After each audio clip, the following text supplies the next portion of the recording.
And let me start by thanking Prime Minister Johnson for incredible hospitality and welcome that he provided for all of us at the G7. I'd like to thank Yael Lempert, who is our charge at the embassy, filling in for the ambassador. We'll have one soon, but she did a great job supporting the entire team, and Yael is vital to keeping this UK-US partnership going and moving smoothly as it is now. We've just wrapped up what has been an extraordinary collaborative and productive meeting in the G7. Everyone at the table understood and understands both the seriousness and the challenges that we are up against and the responsibility of our proud democracies to step up and deliver for the rest of the world. That's what the G7 is all about, and rallying the world's democracies to meet the challenges that the world faces and deliver for our people and for people, quite frankly, everywhere. Ending the pandemic and maintaining robust support for an equitable, inclusive global economic recovery were the top priorities of our nations as we got together. We know we can't achieve one without the other. That is, we have to deal with the pandemic and in order to be able to deal with economic recovery, which, as we're doing in the States, but we committed that we're going to do more for the rest of the world as well. The fact is that the U.S. contribution is the foundation to work out how we're going to deal with the 100 nations that are poor and having trouble finding vaccines and having trouble dealing with reviving their economies if they were in the first place in good shape. And I committed that we would provide a half a billion beyond the 80 million we've already done, 500 million doses of Pfizer vaccine, which we contracted to pay for, in addition to money we put into the COVID project, which is that COVID is, I know you all know, but a lot of people may not know what COVID is. That is a system whereby they're going to provide funding for states to be able to get access to vaccines on their own as well. But the bottom line is what that generated was a commitment by the rest of our colleagues at the G7 that they would provide another 500 million. So we're going to have 1 billion doses of vaccine.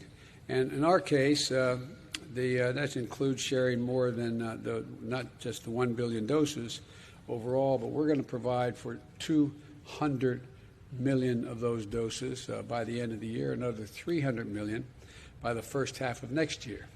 And so it was greeted with some enthusiasm, and we've agreed to work together so that the world is better prepared to detect and deal with future pandemics, because there will be future pandemics. We have I'm sure you've seen it. If you haven't, you'll get it, a joint statement we put out of the G7. You've seen it, I'm sure. And we are committed to follow on to do some significant work, including not only how we deal with the distribution and help in getting shots in arms for the rest of the world, but how we're going to deal with putting together a mechanism to anticipate and deal with and be aware of the next pandemic when it comes along, and there will be others. And we also agreed to take important steps. We're going to support global economic recovery by laying the foundation for an equitable global economy. Critically, the G7 leaders endorsed a global minimum tax of 15%. So many corporations have been engaged in what are essentially tax havens, deciding that they would pay considerably less in other environs around the world. But this is going to make sure there's a minimum tax, and I'm going to move on this at home as well. Minimum tax for corporations to pay for the profits they make anywhere in the world. And this agreement is going to help arrest the race to the bottom that's been going on among nations attracting corporate investment at the expense of priorities like protecting our workers and investing in infrastructure.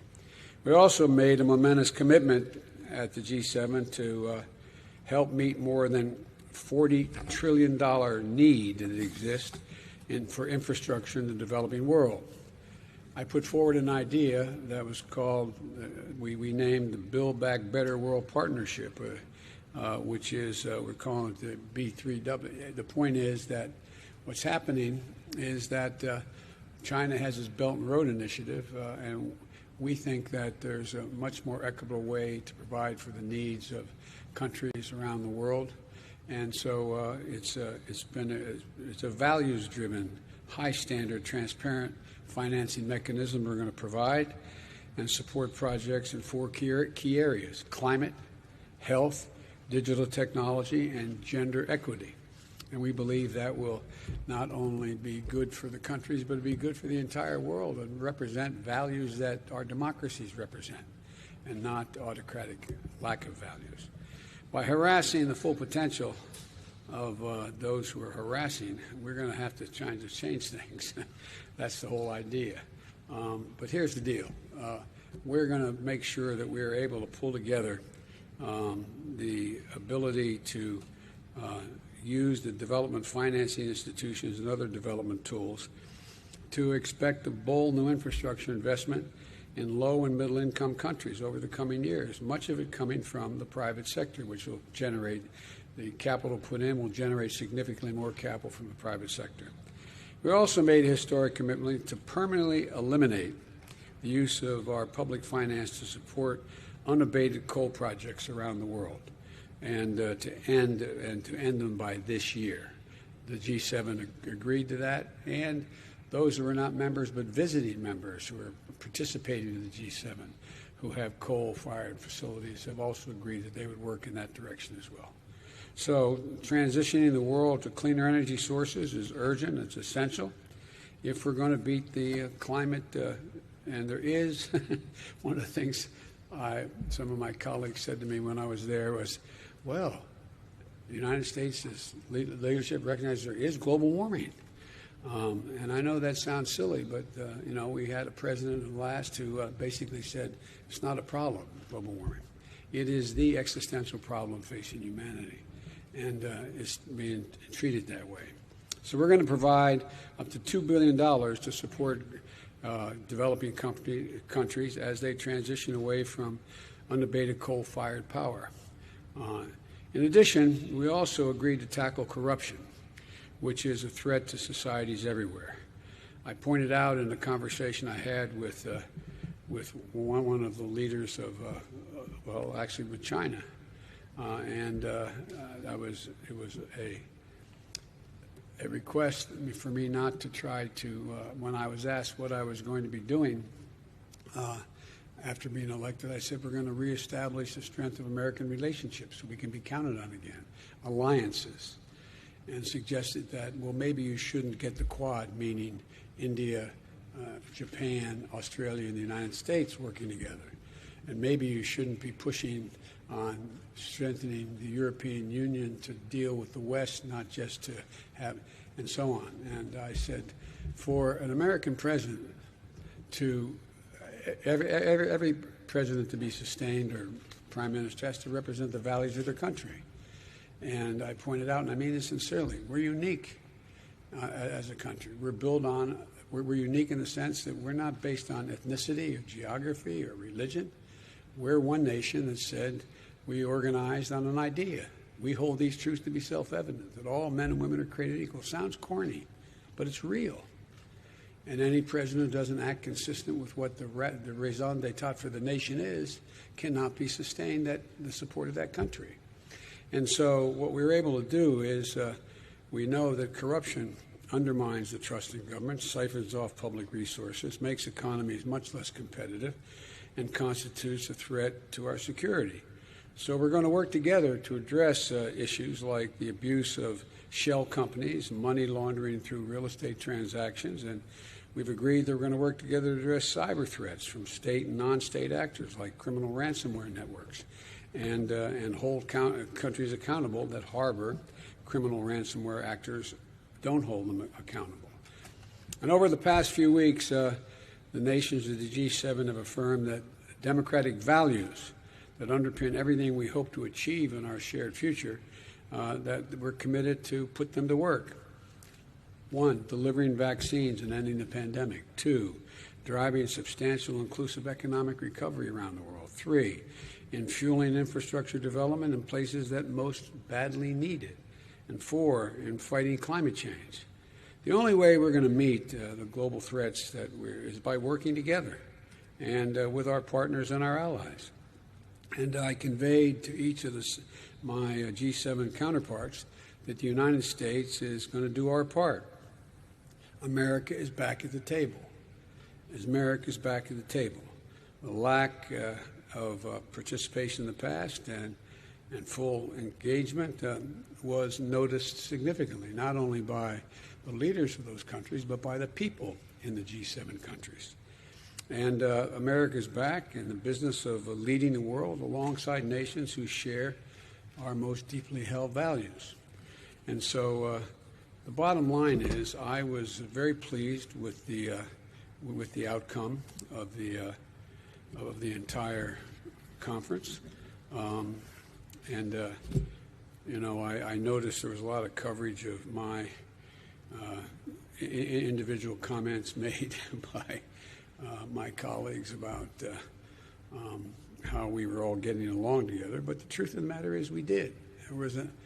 I felt, it wasn't about me, but it was about America. I felt a genuine sense of enthusiasm that America was back at the table and fully engaged.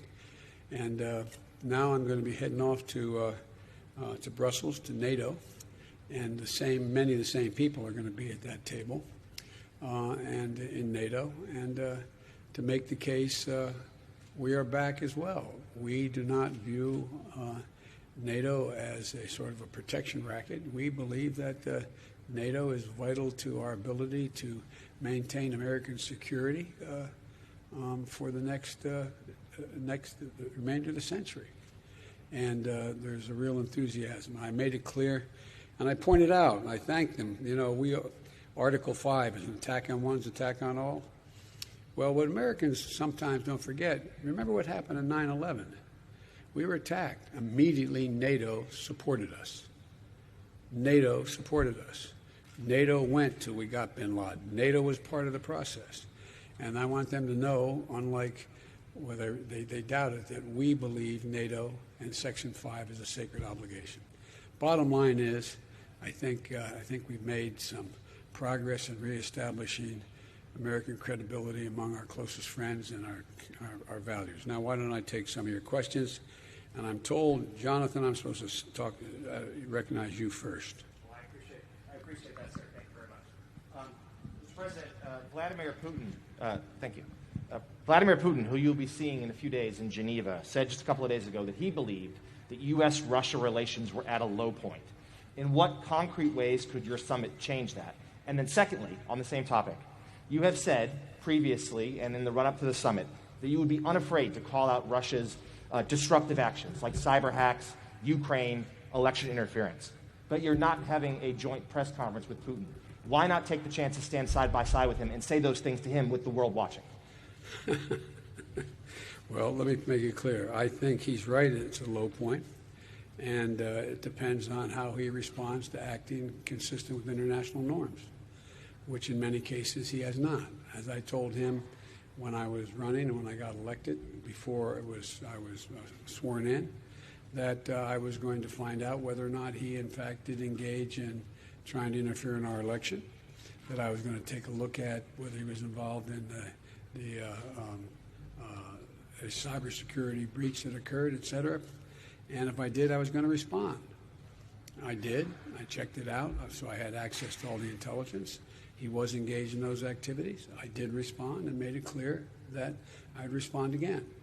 With regard to, I always found, and I don't mean to suggest that the press should not know, but this is not a contest about who can do better in front of a press conference or try to embarrass each other. It's about making myself very clear what the conditions are to get a better relationship are with Russia. We're not looking for conflict. We are looking to resolve those actions which we think are inconsistent with international norms, number one. Number two, where we can work together, we may be able to do that in terms of some strategic doctrine that may be able to be worked together. We're ready to do it. And there may be other areas. There's even talk there may be the ability to work together on climate. So the bottom line is that I think the best way to deal with this is for he and I to meet, he and I to have our discussion. I know you don't doubt that I'll be very straightforward with him about our concerns, and I will make clear my view of how that meeting turned out, and he'll make clear how from his perspective, how it turned out. But I don't want to get into being diverted by did they shake hands, how far did they talk, who talked the most, and the rest. He can say what he said the meeting was about, and I will say what I think the meeting was about.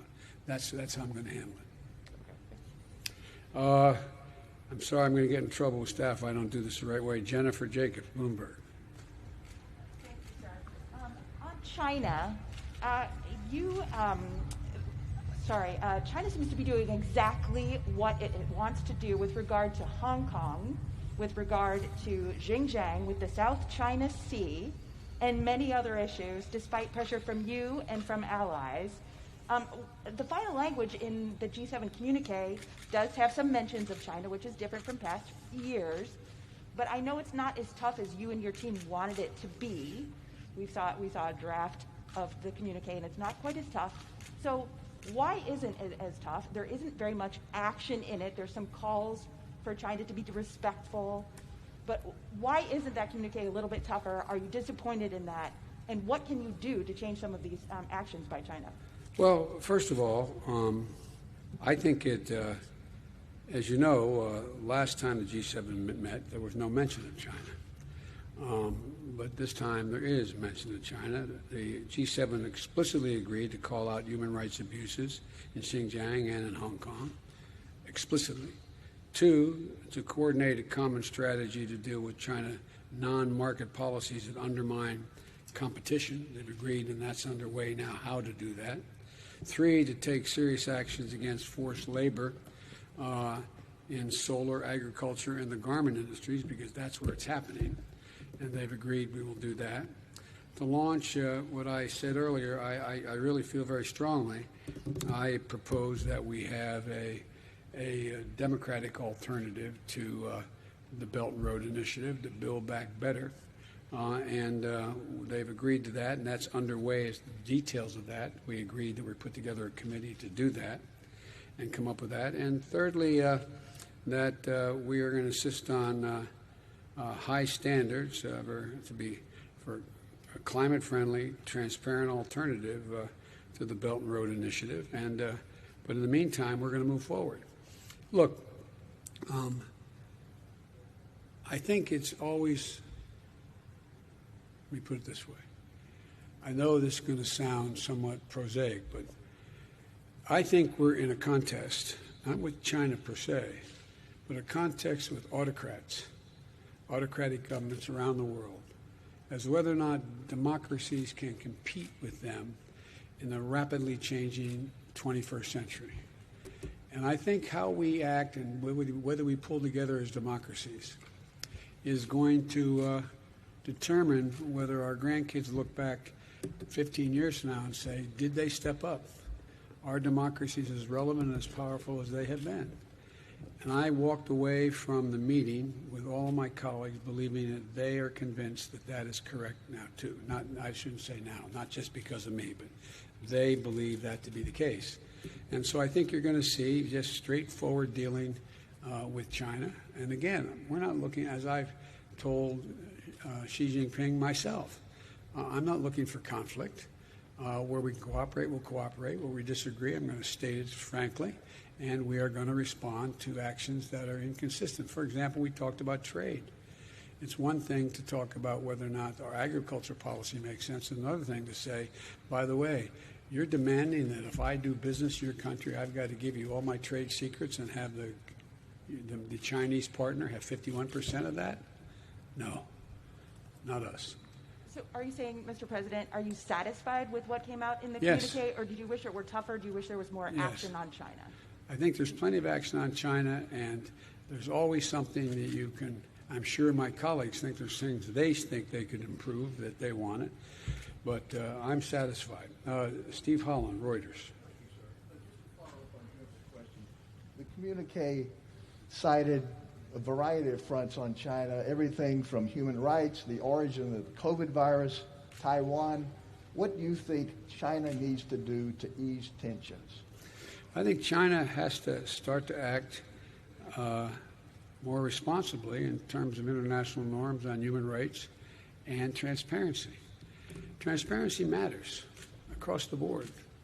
And I think the idea that, for example, one of the things I raised and others raised, I wasn't the only one who raised this at the G7, is that we don't know, we haven't had access to the laboratories to determine whether or not, I have not reached a conclusion because our intelligence community is not certain yet, whether or not this was a consequence of from the marketplace of a bat and interfacing with animals in the environment that caused this COVID-19, or whether it was an experiment gone awry in a laboratory. It's important to know the answer to that because we have to have access. We have to build a system whereby we can know when we see another lack of transparency might produce another another pandemic. We have to have access. The world has to have access. So we're trying to figure out at the G7 whether we could put together an international basis upon which we could have a bottom line with what the transparency accounted for. And you mentioned that the argument behind the scenes that you had not mentioned China in 3 years in one of these communiques. What did you argue behind the scenes to try to bring people to the point where they got? To answer that question, there's no way to answer without sounding self-serving. Let me just say this. I just laid out what I thought was the need for us to be consistent, to protect our economies, and to see to it that other struggling economies who needed help got the help and were not held captive by other nations. But you might ask that to others. I'm not trying to be a wise guy, but And Wall Street Journal, Andrew?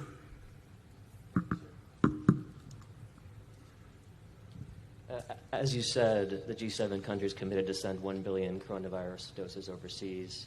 But the World Health Organization says 11 billion doses are needed. Yes. How are you going to bridge that gap? Will the U.S. commit to send additional doses overseas? And given that gap, is it actually realistic to end the pandemic by 2022?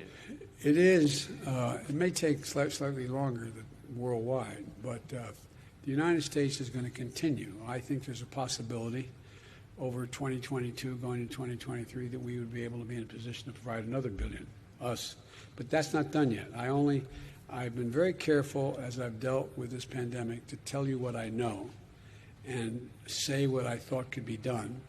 And when I've announced it, I've gone and done it. What I don't want to do is be getting too far ahead and suggesting that we can do things and I can do things, the United States can do things that I don't have done yet. So there was a clear consensus among all our colleagues at the G7 that this wasn't the end. We were going to stay at it until we were able to provide for the needs of the whole world in terms, because look, it's not just the right thing to do, and from a how can I say it, from a moral standpoint, but it is also the correct thing to do in terms of our own health, our own security. You can't build a wall high enough to keep out new strains. You can't do that.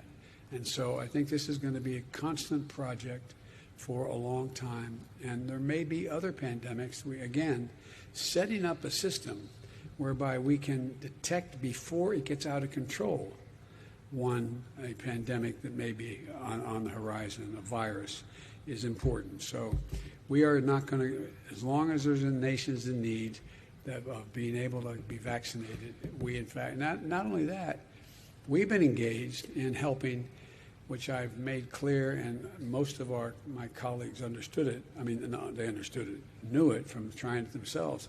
This is a gigantic logistical effort. It's one thing to send nation X number, Y number of vaccines. Another thing to have the people that can actually get it in somebody's arm. And so we are also providing the ability for other countries to manufacture their vaccines. We've all agreed on that. India has the capacity to do that. They don't have the material capacity thus far to do the manufacturing. But there's a lot going on to provide, not only to, quote, give vaccines, but to provide the ability of the countries in question to produce their own vaccines. I'm not going to answer it. No, I'm joking. Last question. Peter Alexander, NBC News. Thank you very much. About Vladimir Putin in your meeting this week, as you're well aware, the U.S. has been slapping sanctions on Russia for years for its malign activities, and Russia has not stopped. So what specifically will you do differently to change Vladimir Putin's behavior? Well, first of all, there's no guarantee you can change a person's behavior or the behavior of his country. Autocrats have enormous power. They don't have to answer to a public. And the fact is that it may very well be, if I respond in kind, which I will, that it doesn't dissuade him. He wants to keep going. But I think that we're going to be moving in a direction where Russia has its own dilemmas, let us say, dealing with its economy, dealing with COVID, and dealing with not only the United States but Europe writ large and in the Middle East.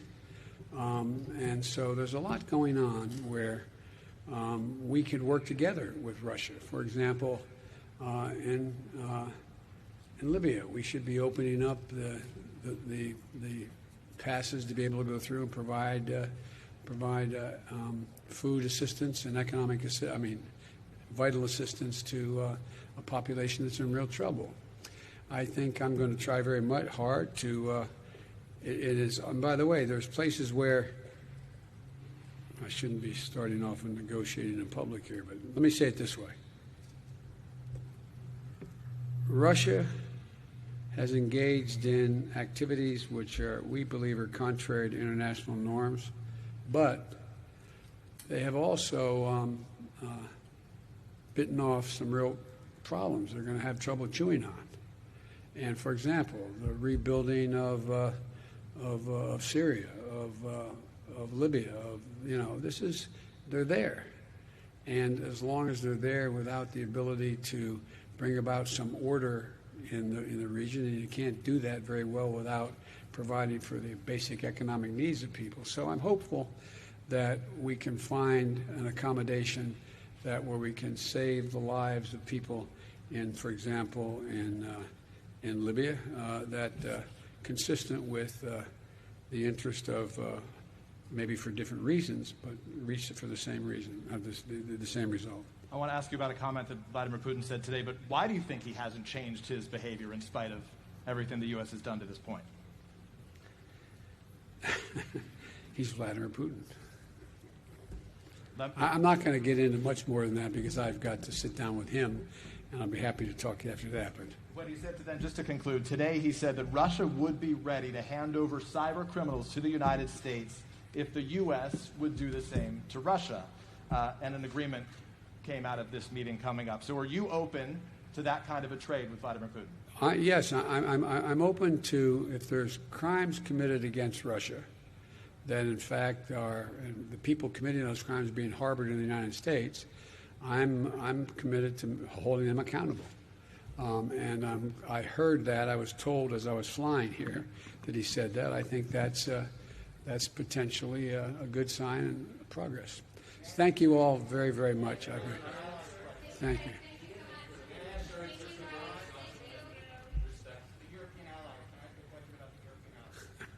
I'm going to get in trouble with my staff. Yeah, go ahead, but I pretend that you didn't answer you. Thank you very much, sir. You have often said repeatedly that America is back. Yes. At the same time, you've kept in place some Trump-era steel and aluminum sanctions. And I wanted to ask you, when you're having these conversations with European allies who are very concerned about these sanctions, how do you justify that And what are your plans to 120 days. Give me a break. Need time.